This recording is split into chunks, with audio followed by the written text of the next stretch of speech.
الحمدللہ رب العالمین والصلاة والسلام علی سید الانبیاء والمرسلین نبینا محمد وعلی آلہ وصحبہ اجمعین، اما بعد۔ محترم ناظرین کرام، آپ کے سامنے شیخ محمد امان جامی رحمہ اللہ کتاب قرۃ اعین السلفیہ، جو کہ عقیدے اور منہج پر مشتمل ہے، سوال جواب کی شکل میں، اور اردو میں جس کا ترجمہ عقیدہ اور منہج کے نام سے ہو چکا ہے۔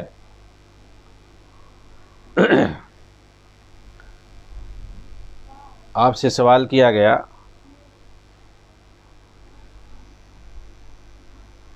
کہ رمضان بھوتی کی کتاب، یہ ملک شام کے حنفی صوفی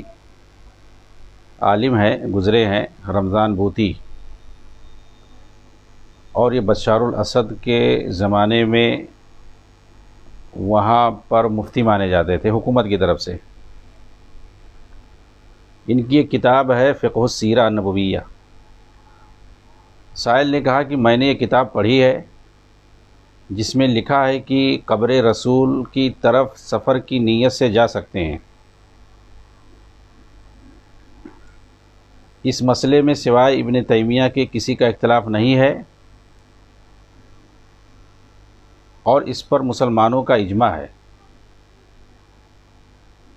پھر زیارت قبور کی مشروعیت کے کچھ عمومی اسباب گنائے گئے ہیں، اور پھر قبر رسول صلی اللہ علیہ وسلم کی زیارت کے تعلق سے صحابہ و تابعین کے اقوال نقل کیے ہیں کہ وہ جب بھی روضہ سے گزرتے تھے تو زیارت کرتے تھے۔ صحابہ میں سیدنا بلال رضی اللہ عنہ کا بھی ذکر کیا ہے، پھر اس کے بعد ابن تیمیہ پر رد کیا ہے، اور شد رحال کا مفہوم بتلایا ہے کہ کیا اس سے مراد حقیقی ہے یا مجازی، کہ جس کا معنی قصد اور عزم کرنا ہوتا ہے۔ بہرحال میں اس پر آپ کی وضاحت چاہتا ہوں۔ سوال کا خلاصہ یہی ہے کہ رمضان بھوتی جو کہ صوفی عالم گزرے ہیں، مقلد اور صوفی،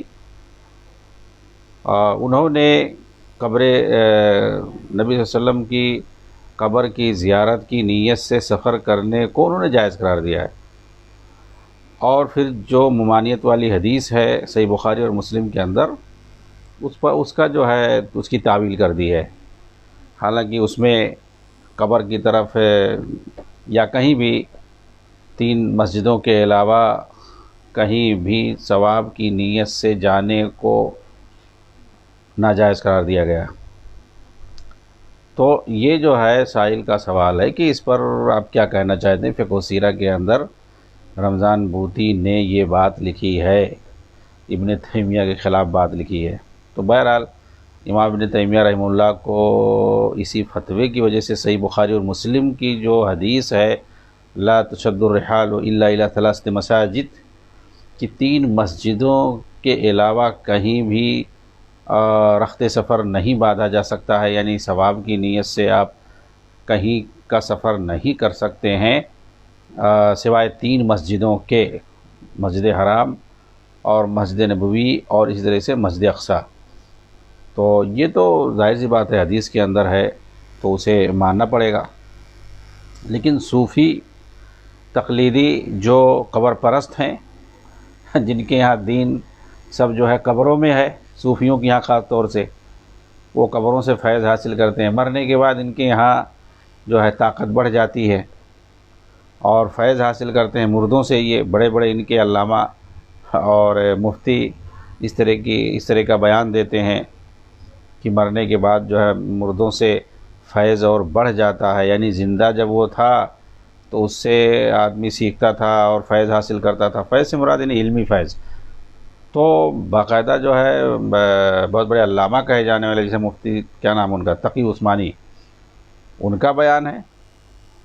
کہ مرنے کے بعد اور بڑھ جاتا ہے فیض۔ یہ جو ہے مطلب جو تقلیدی ذہنیت کا ہوتا ہے اور تصوف کے خرافات اور گھٹیا قسم کے عقائد میں جو پھنسا ہوتا ہے، وہ کیسا بیان دیتا ہے۔ تو مرنے کے بعد فیض بڑھ جاتا ہے ان سے، اور یہ لوگ کرتے ہیں، مراقبہ کرتے ہیں قبروں پہ جا کر کے، اور ان سے جو ہے جو قبر میں مدفون ہے وہ مردہ، اس سے فیض حاصل کرنے کا دعویٰ کرتے ہیں یہ لوگ، خوابوں میں دیکھتے ہیں اور ہم کلام ہوتے ہیں وغیرہ وغیرہ۔ تو ظاہر سی بات ہے ان کے ہاں اگر قبروں کی زیارت کے لیے اور نکال دیا جائے، اس کو جو ہے اگر ناجائز قرار دیا جائے کہ سفر کی نہیں کر سکتے قبروں کی زیارت کا، یا کسی قبر جانے کا سفر کرنا، مطلب کہ کسی قبر پر جانے کے لیے، جیسے لوگ جاتے ہیں مزاروں پر جاتے ہیں ثواب کی نیت سے، ظاہر سی بات ہے جیسا ایسا لگتا ہے حج عمرہ کرنے جا رہے ہیں، تو یہی چیز ہے۔ تو رخت سفر آدمی صرف بحیثیت مسلمان وہ مکہ جا سکتا ہے، مدینہ جا سکتا ہے، وہ بھی مسجد نبوی میں، اور مسجد حرام میں، تو مسجد اقصیٰ جا سکتا ہے ثواب کی نیت سے، وہاں جائے اپنا نماز پڑھے، لیکن ثواب کی نیت سے اور کہیں نہیں جا سکتا۔ دوسری جگہ جائے گا تو سیر و سیاحت کی نیت سے، یہ بھی اللہ تعالیٰ نے اس جانب رہنمائی کی ہے، سیروا فی الارض، اللہ کی سرزمین میں سیر کرو، گھومو پھرو، اس کا مقصد کیا ہے؟ عبرت اور نصیحت حاصل کرنے کے لیے۔ تو عبرت اور نصیحت حاصل کرنے کے لیے آپ پوری دنیا میں گھومو، کوئی مسئلہ نہیں ہے۔ آپ جو ہے نظام الدین اولیاء بھی چلے جاؤ، قبروں بڑے بڑے مزار پہ جاؤ عبرت حاصل کرنے کے لیے، دیکھو جا کر کے کیسے لوگ وہاں شرک اور بدعات کو انجام دیتے ہیں، آپ وہاں جا کر کے لوگوں کو سمجھاؤ اور خود جو ہے عبرت حاصل کرو۔ تو عبرت کے لیے آپ جا سکتے ہیں، کہیں بھی جا سکتے ہیں، نصیحت کے لیے ثواب کی نیت سے آپ نہیں جا سکتے ہیں۔ ہاں، تو ظاہر سی بات ہے حدیث میں منع کیا گیا ہے، اور یہ چیز مسلمانوں میں آج سے نہیں، بہت پہلے سے یہ چیز پائی جاتی ہے، اور زیادہ تر انہی جو ہے صوفیوں اور خرافاتیوں کا، اور قبروں پر جو مراقبہ کرتے ہیں، مزاروں پر مراقبہ کرتے ہیں، بنا کے رکھتے ہیں مسجدوں سے قریب یا مسجدوں کے اندر بنا کے رکھتے ہیں۔ اسی لیے ایسے صوفیوں کی جو مسجدیں ہوتی ہیں عام طور سے آپ دیکھو گے قبر کے کسی نہ کسی کونے میں ضرور کوئی نہ کوئی، مسجد کے کسی نہ کسی کونے میں ضرور کوئی نہ کوئی قبر پائی جائے گی، ہوتا ہے ایسا، وہ مراقبہ کرتے ہیں وہاں پہ، فیض حاصل کرتے ہیں، یہ ساری چیزیں ان کے یہاں ہیں۔ تو بہرحال یہاں پر یہ سوال کیا گیا رمضان بھوتی کے تعلق سے، اور علامہ البانی رحمہ اللہ سے اس کا مناظرہ ہوا ہے، بہت ہٹ دھرم انسان تھا یہ، تو بہرحال علامہ البانی کے سامنے تھوڑی یہ ٹک پائے گا۔ جو آدمی خرافاتی ہو، جس کے یہاں بدعات ہو، تو ان کے یہاں کوئی دلیل تو ہوتی نہیں ہے۔ تو اس کا دیکھیے شیخ محمد امان جامی رحمہ اللہ نے کیا جواب دیا۔ کہتے ہیں کہ اس میں اصل میں دو سوال ہے، اس کو آپ دو سوال کر سکتے ہیں۔ ایک تو یہ کہ زیارت قبور کا حکم جس میں رسول اللہ صلی اللہ علیہ وسلم کی قبر بھی آ جائے گی، کوئی بھی قبر ہو اس میں اللہ کے رسول کی قبر تو سب سے پہلے آ جائے گی۔ آپ کو یہ معلوم ہونا چاہیے علامہ ابن تیمیہ رحمہ اللہ، ہو سکتا ہے شیخ نے اس کا ذکر کیا ہے، تو ان کو اسی بنیاد پر ان کے خلاف فتویٰ دیا گیا، اور ان کے خلاف سازشیں کی گئیں، ریشہ دوانیاں کی گئیں، انہی صوفیوں نے، تقلیدیوں نے، صوفیوں نے آپ کو جیل میں بھی ڈلوایا اسی وجہ سے، کیونکہ آپ نے حدیث کے مطابق فتویٰ دے دیا تھا، لا تشد الرحال الا الى ثلاث مساجد، المسجد الحرام اور والمسجد النبوی والمسجد الاقصیٰ۔ تو یہ جو حدیث ہے اس کے مطابق ہم نے فتویٰ دیا، صحیح حدیث کے مطابق۔ تو ظاہر سی بات ہے آپ کی شخصیت بہت عظیم تھی، اور بہت سارے لوگ آپ کی بات مانتے تھے، کیونکہ آپ قرآن حدیث کی روشنی میں باتیں کیا کرتے، تو آپ کی وجہ سے، آپ کے فتاووں کی وجہ سے آپ قرآن و سنت کی روشنی میں باتیں کرتے تھے، لوگوں کے سامنے کھل کر کے حق واضح کرتے تھے۔ تو اس وقت جو صوفی تقلیدی تھے، شرک و بدعت والے تھے، ان کو بڑی پریشانی ہوتی تھی۔ آج بھی ایسے چند ہی لوگ ملیں گے آپ کو جو حق والی بات کرتے ہیں، قرآن و سنت والی بات کرتے ہیں، اور سیدھا جو ہے جو صحابہ کا طریقہ اور منہج ہے اس کی بات کرتے ہیں۔ اکثر لوگوں کو چڑ ہوتی ہے، پریشانی ہوتی ہے، اور جو کچھ ہو سکتا ہے لوگ کرتے ہیں، ریشہ دوانیاں کرتے ہیں، دھمکیاں دیتے ہیں، بہت ساری چیزیں ہوتی ہیں۔ تو ویسے اس وقت بھی کرتے تھے، اکثریت شرک بدعات میں، قبر پرستی میں مبتلا تھی، قبروں کا مراقبہ کرتی تھی، فیض حاصل کرتی تھی، مرنے کے بعد زندے پہ تو پتہ نہیں حاصل کرتے تھے یا نہیں، مرنے کے بعد ضرور وہ لوگ فیض حاصل کرتے تھے مردوں سے، یہ عقیدہ اللہ اکبر رکھتے تھے۔ تو شیخ نے جو فتویٰ دیا تو آپ کے خلاف یہ لوگ سارے تقلیدی ہو گئے، یہاں تک کہ آپ کو جیل میں ڈلوا کے چھوڑا،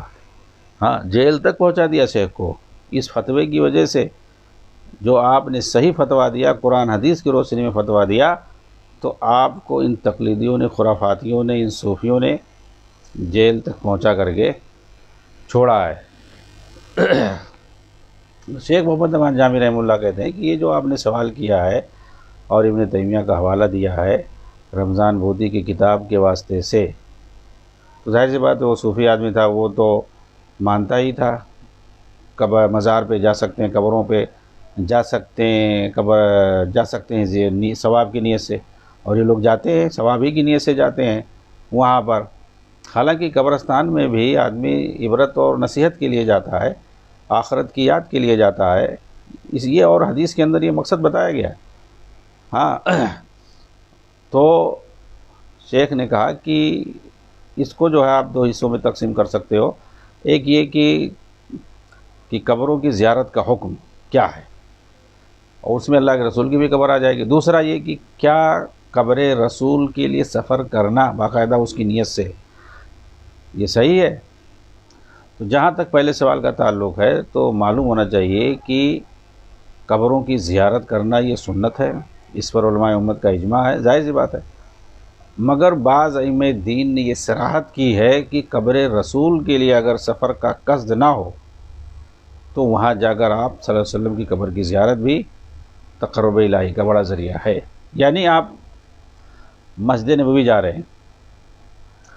اچھا لوگ جو ہے حج عمرہ کرنے جاتے ہیں تو آپ دیکھیں گے بہتوں کی نیت میں یا ان کے سامنے سب سے پہلے مسجد نبوی نبی صلی اللہ علیہ وسلم کی قبر ہے اور آپ کا گنبد ہوتا ہے، اس کے اوپر جو گنبد ہے نبی صلی اللہ علیہ وسلم قبر کے اوپر جو گنبد بنا ہوا ہے ہرا اس کو بعد میں ہرا رنگ کلر مار دیا گیا ہے، پہلے سفید تھا،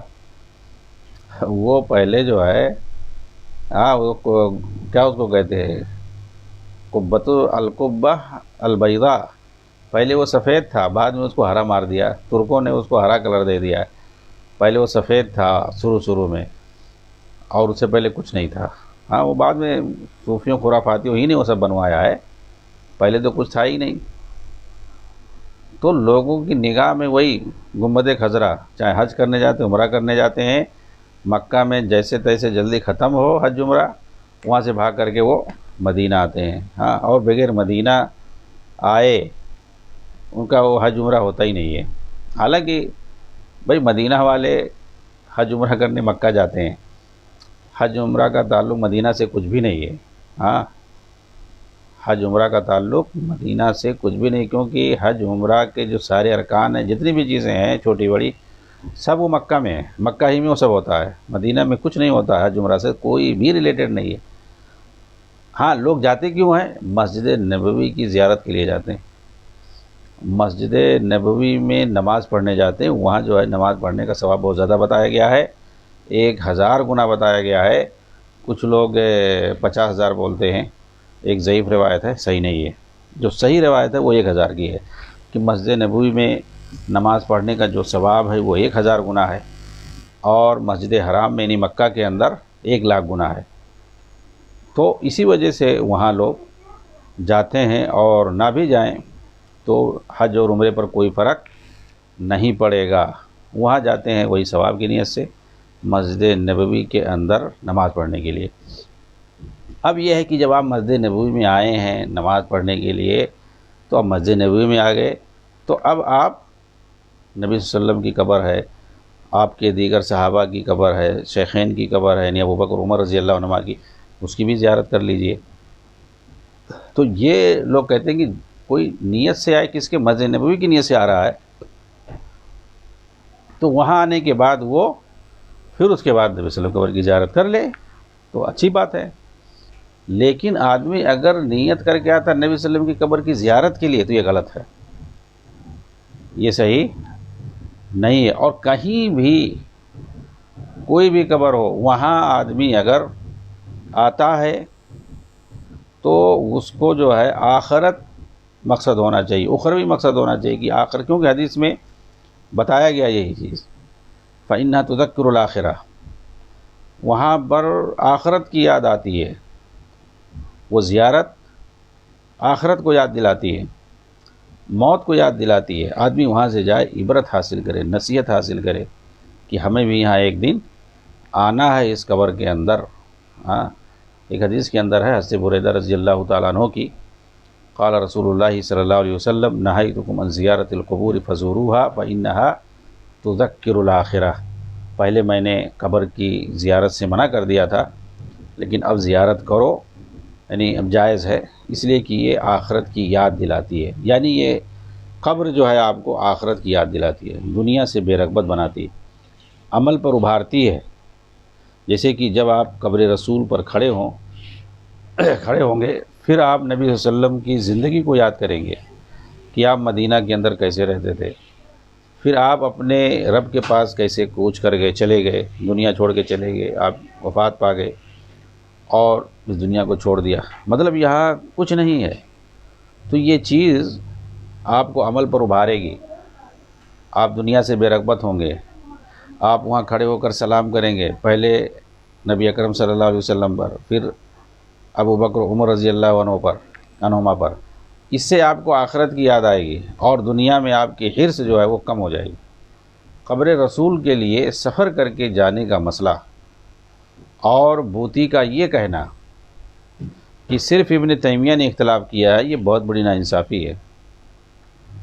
یہ پہلی مرتبہ نہیں ہے، بھوتی اس طرح کی ناانصافیوں اور علمی خیانتوں میں معروف ہے۔ یہ شیخ محمد امان جامی رحمہ اللہ کہہ رہے ہیں۔ سوال یہ ہے کہ شیخ الاسلام ابن تیمیہ رحمہ اللہ نے اگر اس مسئلے میں مخالفت کی ہے تو کیا ان کی مجرد رائے ہے یا ان کے پاس دلیل ہے؟ چلو ٹھیک ہے، اکیلے انہوں نے مخالفت کی ہے تو کیا وہ اپنی مرضی سے اپنی رائے تھوپ رہے کہ میں اس کو نہیں مانتا، ایسا اور ویسا؟ اگر دلیل ہے تب تو وہ تو شریعت کی بات پیش کر رہے ہیں، تو چاہے ایک آدمی پیش کرے یا 100 آدمی پیش کرے برابر ہے۔ ابو ہریرہ رضی اللہ تعالیٰ عنہ کی واضح حدیث ہے، لا تشد الرحال الا الى 3 مساجد، مسجد ھذا ومسجد الحرام ومسجد الاقصی، کہ رختے سفر 3 مسجدوں کی طرف ہی باندھے جا سکتے ہیں، ایک میری ہے مسجد جو مدینہ میں ہے، اور دوسری جو ہے مسجد حرام، اور تیسری جو ہے مسجد اقصی۔ چنانچہ جو مسجد نبوی کی نیت سے سفر کر کے جائے، پھر وہاں مسجد میں عبادت کرے، اور اگر ممکن ہو تو روضہ کے اندر تحیۃ المسجد ادا کرے اور دیگر نوافل پڑھے، پھر وہیں پر نبی اکرم صلی اللہ علیہ وسلم پر سلام کر لے، یہی صحیح ہے۔ مگر کوئی اپنے گھر سے باقاعدہ قبر رسول پر سلام کرنے کے لیے سفر کرے، سفر کی نیت سے نکلے، تو یہ صحیح نہیں ہے، اور یہ اس حدیث کی وجہ سے ہے، اس حدیث سے منع کیا گیا ہے، نہ کہ ابن تیمیہ کے قول کی وجہ سے۔ ابن تیمیہ کی اپنی کوئی الگ سے رائے نہیں ہے، انہوں نے حدیث پیش کی، اگر کوئی بات کہی ہے تو اس پر حدیث پیش کی ہے، حدیث کی روشنی میں انہوں نے کوئی بات کہی ہے۔ بھوتی نے، رمضان بھوتی نے امام مالک کے تعلق سے بھی کہا ہے کہ آج ہم ویسا نہیں کہہ سکتے جس طرح امام مالک نے کہہ دیا۔ بتائیے، امام مالک رحمہ اللہ نے جو اسماء اور صفات کے بارے میں اصولی باتیں کہی ہیں قرآن حدیث کی روشنی میں، الرحمن علی العرش استویٰ، کیونکہ جو صوفی ہوتے ہیں نا، یہ لوگ مانتے ہی نہیں اللہ کو، اللہ کو کہتے ہیں ہر جگہ نعوذ باللہ، جبکہ قرآن کیا کہتا ہے؟ الرحمن علی العرش استویٰ، الرحمن جو ہے اللہ تعالیٰ عرش پر ہے، عرش پر مستوی ہے، تو یہ لوگ مانتے ہی نہیں ہیں اور دنیا بھر کی تعویلیں کرتے ہیں۔ تو بھوتی نے تو یہ بھی کہہ دیا کہ امام مالک نے جو بات کہی وہ آج ہم نہیں کہہ سکتے۔ ارے بھئی، کیا دین بدل گیا تمہارے ہاں؟ امام مالک نے جو بات کہی آج ہم وہ کیوں نہیں کہہ سکتے؟ تو اسی باتیں کہہ رہا۔ اچھا، دیکھنے کی بات ہے امام مالک نے کیا کہا تھا۔ امام مالک نے کہا تھا الاستواء معلوم، کہ استواء کا معنی ہمیں معلوم ہے کہ اللہ تعالیٰ عرش پر مستوی ہے، جانتے ہیں، والکیف مجہول، لیکن کیفیت ہم نہیں جانتے، مجہول ہے۔ جیسے کہ انہی صوفیوں میں سے ایک نوجوان صوفی کیا کہتا ہے، آج ہم یہ سوال نہیں کر سکتے کہ اللہ کہاں ہے، ویئر از اللہ، حالانکہ نبی صلی اللہ علیہ وسلم نے خود یہ سوال کیا ہے تو گویا یہ بندہ یہ کہنا چاہ رہا ہے جسے بوتی نے کہہ دیا کہ امام مالک نے جو بات کہی تھی آج ہم ایسا نہیں کہہ سکتے۔ تو آج کا ایک اور تقلیدی کہہ رہا ہے صوفی کہ جو ہم اس طرح سوال نہیں کر سکتے۔ بھئی اللہ کے نبی نے کیا، بخاری میں حدیث ہے این اللہ ویر از اللہ، اللہ کہاں ہے؟ اور یہ بندہ کہہ رہا ہے کہ ہم یہ سوال نہیں کر سکتے اللہ کے بارے میں کہ اللہ کہاں ہے۔ کیوں نہیں کہہ سکتے؟ کہہ رہا ہے کہ اس سے جو ہے جہت لازم آئے گی، جگہ لازم آئے گی، مکان، جہت و مکان اس سے لازم آئے گا، اور اللہ تعالیٰ جہت و مکان سے بری ہے، پاک ہے، وغیرہ وغیرہ کیا بولتا ہے۔ ارے بھئی جب اوپر کہہ دیا اللہ تعالیٰ اوپر ہے، سب سے اوپر ہے، بلند ہے، اور سینکڑوں حدیثیں مل جائیں گی، آیتیں مل جائیں گی، جب آپ نے کہہ دیا تو مان لیا، جہت پتہ چل گیا کہ اللہ اوپر ہے، تو جہت کا تو پتہ چل گیا، واضح ہے، یعنی قرآن حدیث سے جہت کا پتہ چلتا ہے۔ اور یہ لوگ کہتے ہیں کہ اللہ کے لیے کوئی جہت نہیں ہے، وہ کسی جہت میں نہیں ہے۔ اور بہت ساری آیتوں میں، حدیثوں میں ہے کہ اللہ تعالیٰ عرش پر ہے، اسے جگہ کی بھی تعین ہو گئی، وہی کہہ رہے اللہ جگہ سے پاک ہے۔ تو سیدھا سیدھا جو قرآن حدیث سے ثابت ہے اس کا یہ لوگ انکار کرتے۔ تو بوتی نے تو کہہ دیا کہ رمضان بوتی نے کہ امام مالک نے جو بات کہی تھی آج ہم وہ نہیں کہہ سکتے۔ اور ایک نوجوان صوفی تقلیدی، شاید اس کا نام ندیم واجدی ہے کیا، اس نے کہا ہم یہ سوال نہیں کر سکتے کہ اللہ کہاں ہے، جبکہ اللہ کے نبی صلی اللہ علیہ وسلم نے خود یہ سوال کیا ہے، حدیث جاریہ مشہور ہے، آپ نے این اللہ، اللہ کہاں ہے سوال کیا تھا، ویر از اللہ۔ اور یہ بندہ کہہ رہا ہے آج ہم وہ سوال نہیں کرتے۔ آج کا دین بدل گیا تم لوگوں کا، جو سلف کا دین تھا بھائی وہی دین آج بھی ہے، اس میں کوئی تبدیلی نہیں ہوگی، نہ اس میں کوئی رد و بدل ہے، نہ کوئی حذف و اضافہ ہے، نہ کوئی کمی بیشی ہے۔ ہاں وہی ہے آج بھی، جیسے پہلے تھا آج بھی وہی ہے۔ تو بوتی کہہ رہا ہے کہ امام مالک نے جو بات کہی آج ہم ہونے کے، یعنی آج کا یہ شخص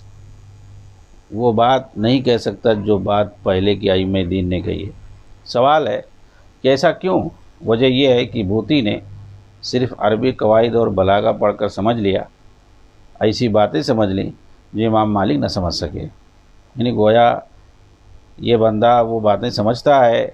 دین سے متعلق، اللہ رب العالمین کے ذات اور اسماء صفات میں، جو پہلے کے لوگ بلکہ بڑے بڑے ائمہ نہیں سمجھ سکے، امام مالک جیسے لوگ نہیں سمجھ پائے، جو آج کے یہ صوفی لوگ سمجھ رہے ہیں۔ اور یہ وجہ ہے کہ اس کے یہاں یعنی رمضان بوتی کے یہاں جو بشار الاسد کا یہ مفتی تھا، صوفیوں میں بہت قدر ہے اس کی، سلفیوں کے خلاف اس کی کتابیں استعمال کرتے ہیں یہ لوگ، یہ آپ سمجھ لیں۔ اور بشار الاسد کا یہ ملک شام کے اندر جو قصائی تھا، کتنے سنی، لاکھوں سنی مسلمانوں کا قتل کیا اس نے، بہت بڑا دشمن تھا مسلمانوں کا، اس کا یہ مفتی تھا رمضان بوتی۔ جی ہاں، اس نے اس طرح کی بات کہی ہے، خرافاتی بات، جس کو وہ ساری باتیں سمجھ میں آ گئیں جو امام مالک بھی نہ سمجھ سکے۔ اور دیکھیں گے کہہ رہے ہیں یہ وجہ ہے کہ رمضان بوتی کے ہاں سلف صالحین کا کوئی احترام نہیں ہے، کیونکہ اس کی ساری باتیں خلاف ہیں، ائمہ سلف کے خلاف ہیں، تو کہاں سے احترام کرے گا؟ چنانچہ اس بندے سے کوئی دھوکہ نہ کھائے۔ شیخ محمد امان جامی رحمہ اللہ کہہ رہے ہیں اس بندے سے یعنی رمضان بوتی سے کوئی دھوکہ نہ کھائے۔ علامہ البانی نے بہت زیادہ رد کیا اس پہ۔ بطور خاص اس کی کتاب جو ہے کبر الیقینیات، کہ جس میں ہر طرح کی مصیبت مل جائے گی، یعنی بہت زیادہ بلنڈرز ہے اس کتاب کے اندر۔ فقہ و سیرہ نبویہ کے علاوہ کبر الیقینیات اس کی کتاب ہے، کا بہت ہی خرافاتی کتاب ہے رمضان بوتی کی۔ اور آگے شیخ محمد امان جامی کہہ رہے ہیں، اور میں اس شخص کی صراحت کے ساتھ نام اس لیے لے رہا ہوں کیونکہ دینی امور میں دفاع حق میں ایسا کہہ سکتے ہیں، اور اگر کسی سے غلطیاں ہوئی ہوں تو اسے بیان کر سکتے ہیں، اور اس کے شبہات کو سامنے لا کر رد کر سکتے ہیں، اور اس کے نام کی صراحت کر سکتے ہیں تاکہ لوگ اس سے دھوکہ نہ کھائیں۔ کوئی اگر بدعتی ہے وہ بدعت کو پروموٹ کر رہا ہے، پھیلا رہا ہے اپنی تقریروں کے ذریعے، اپنی تحریروں کے ذریعے سے، تو اس کا نام لے کے اس پہ رد کر سکتے ہیں تاکہ امت اس سے آگاہ رہے، اس کی تحریروں سے، اس کی تقریروں سے آگاہ ہو جائے اور اپنے آپ کو اس ضلالت اور گمراہی سے، ان بدعات اور خرافات سے اپنے آپ کو بچا سکے۔ تو بیان کر سکتے ہیں ان کے بارے میں، بدعتیوں کے بارے میں، جس طرح کی علم رجال میں کیا جاتا ہے۔ محدثین نے کہا ہے فلاں کذاب ہے، فلاں دجال ہے، اس سے طلبہ کو نصیحت کرنا مقصود ہوتا ہے، لوگوں کو تنبیہ کرنا مقصود ہوتا ہے، اور کوئی دوسرا مقصد نہیں ہوتا ہے۔